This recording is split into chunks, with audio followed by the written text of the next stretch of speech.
That works.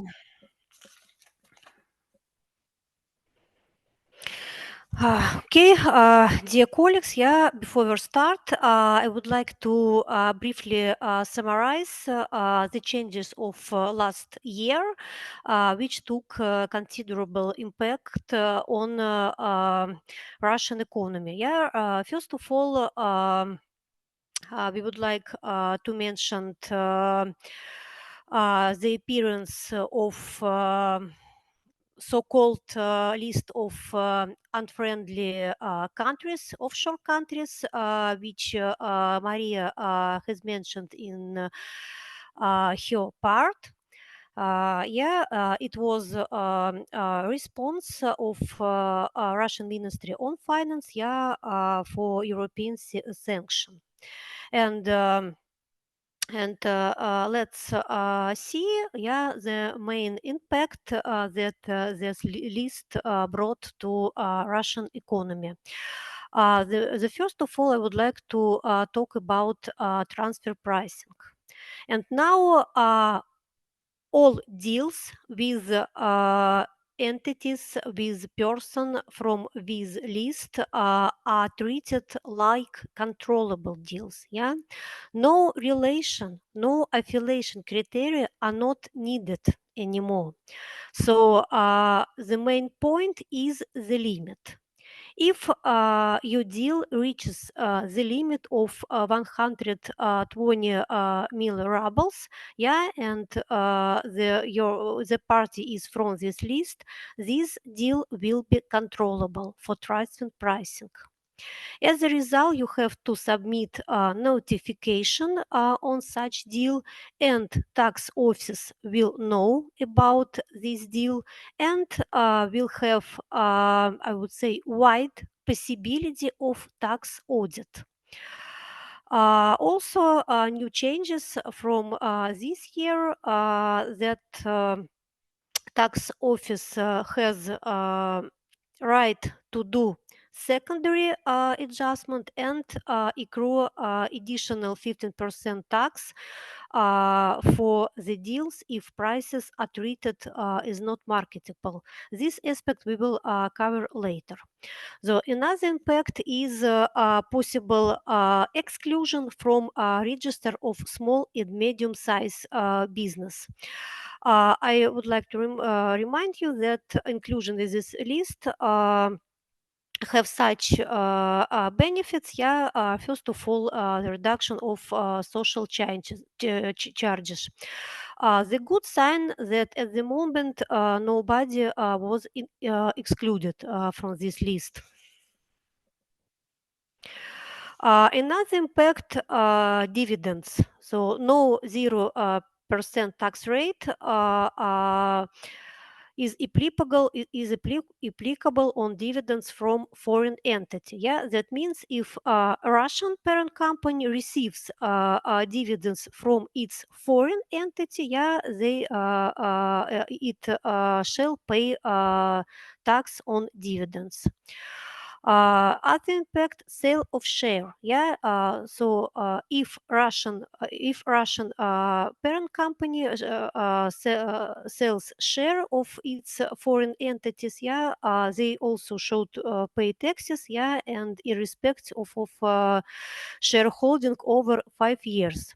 So in first glance, it looks like the impact is even more harmful for Russia, than for countries from this offshore list.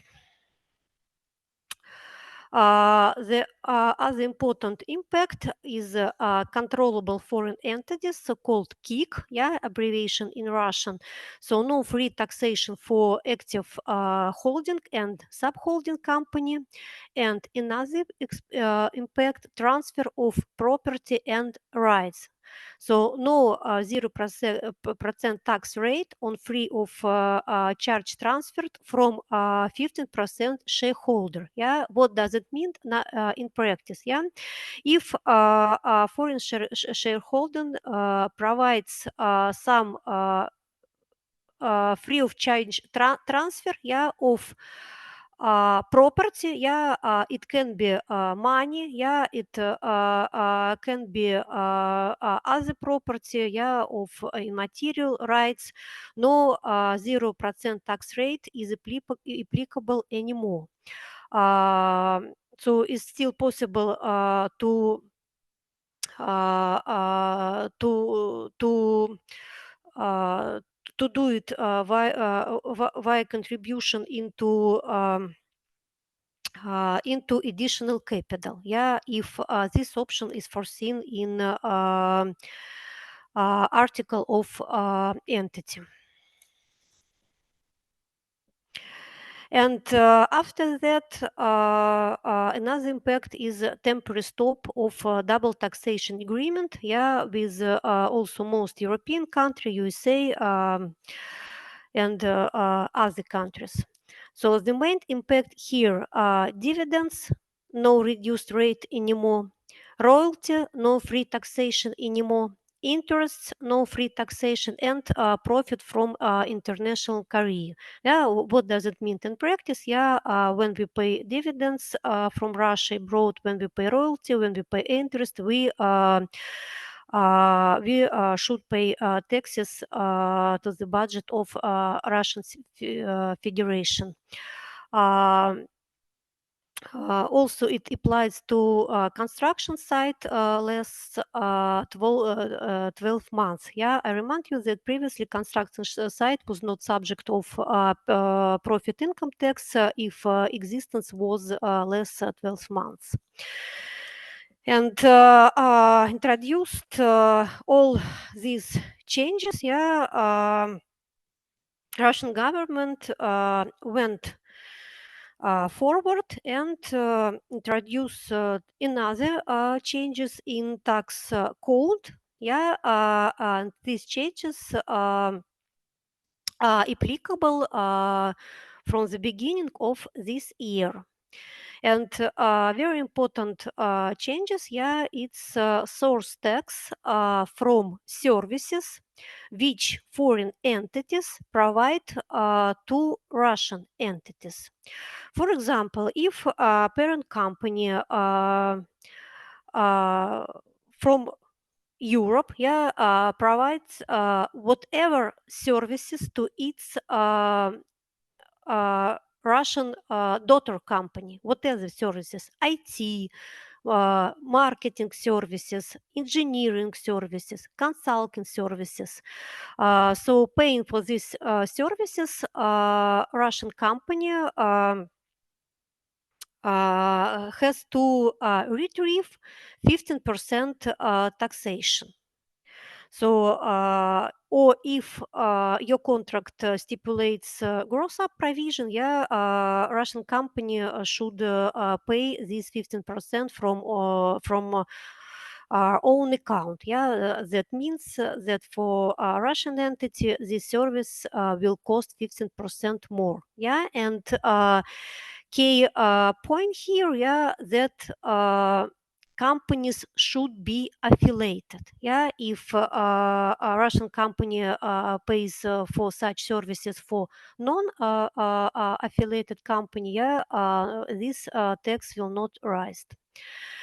And then, yeah, I suppose Russian government decided to soften somehow uh, these measures, yeah, and introduced some softening rules, yeah, and you can see these rules on this slide. The key criteria here: no affiliation between companies. And this softening relate to the countries, yeah, where 0% taxation was applicable before stop of double taxation agreement was in place. And this free taxation is active from last year and until end of year 2025. So the exception done for interests on loan contracts made before August 2023, income from lease or rent of air vessels, contract made before March 2022, income from sale, lease, sublease of sea vessels and international transportation, and income from use provision of copyrights, related rights, patent, drawing, model, secret formula, know-how, and also income from use provision of rights of audiovisual work on TV channel.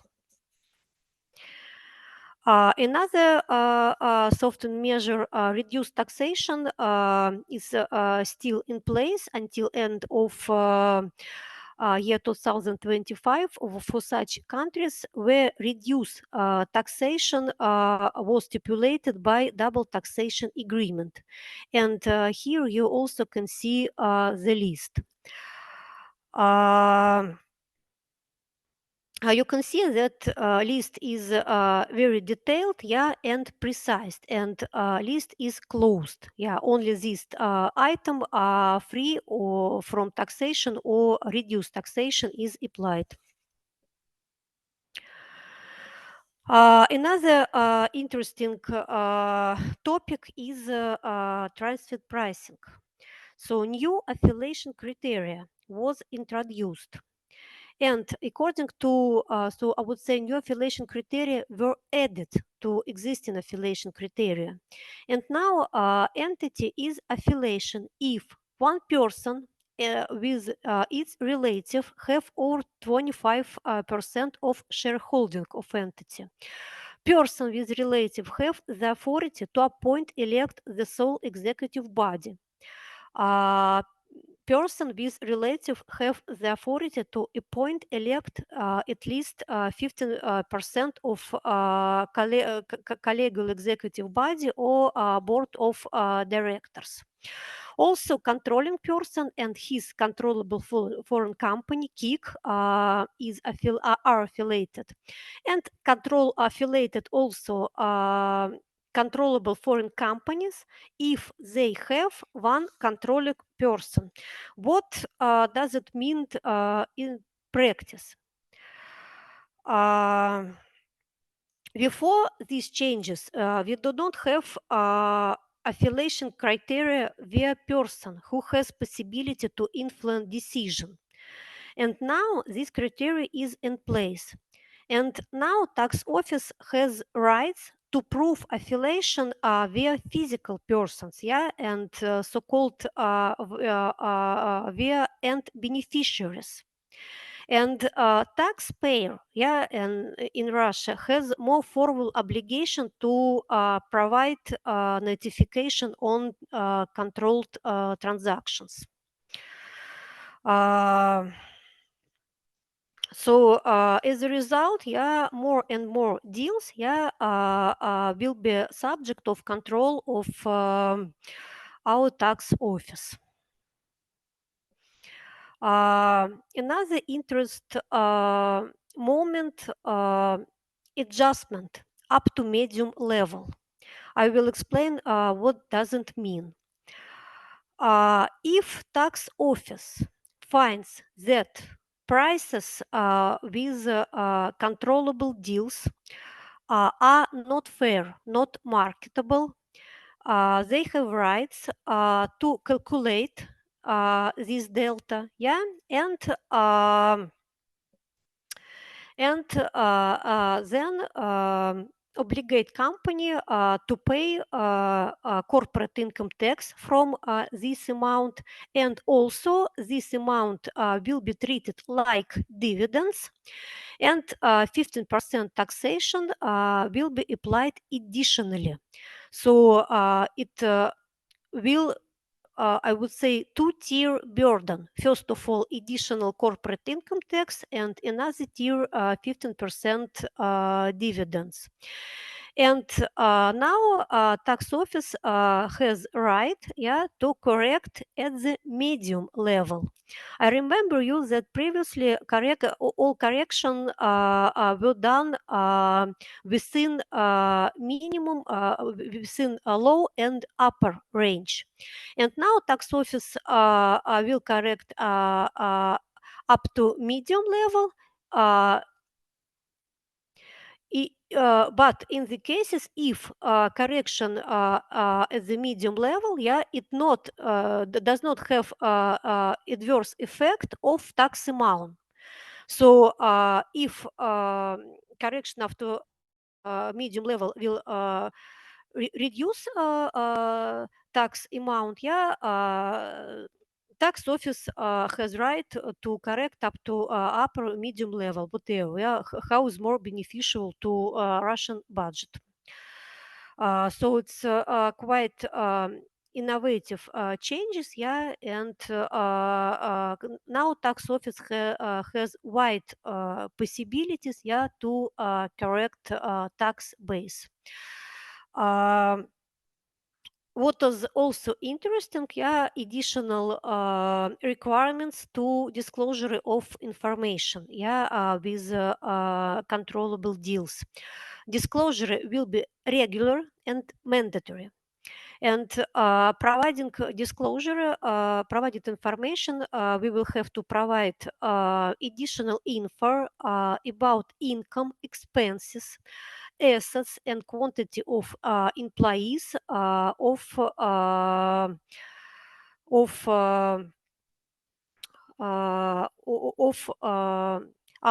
party, with whom we have deals.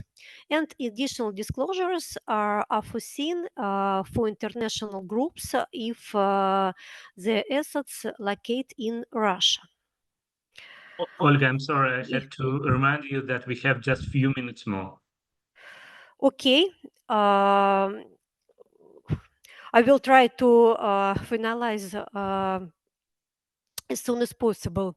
And now, you can see that attention of tax office is very serious, and I have briefly summarized fines for non-submission of reports, which relate to transfer pricing. You can see that fines are very significant. And what also possible, in order to, I would say, formalize your approaches regarding transfer pricing, and avoid potential disputes with tax office. It's possible to do agreement on transfer pricing with tax office. And previously, this option was available only for the biggest taxpayers. And now, everybody can apply if you have a turnover over 2 billion rubles. And your goods or your goods are in list from Ministry of Trade list, and duration of this agreement will be 5 years, what is also quite beneficial for taxpayer. And Dmitry, I would like to point it out very interesting tax changes. I go to my last slide. Taxation for distant employee, and these changes will be applied for service contract only, not with labor contract. If you will have a distant employee, remote employee in year 2025,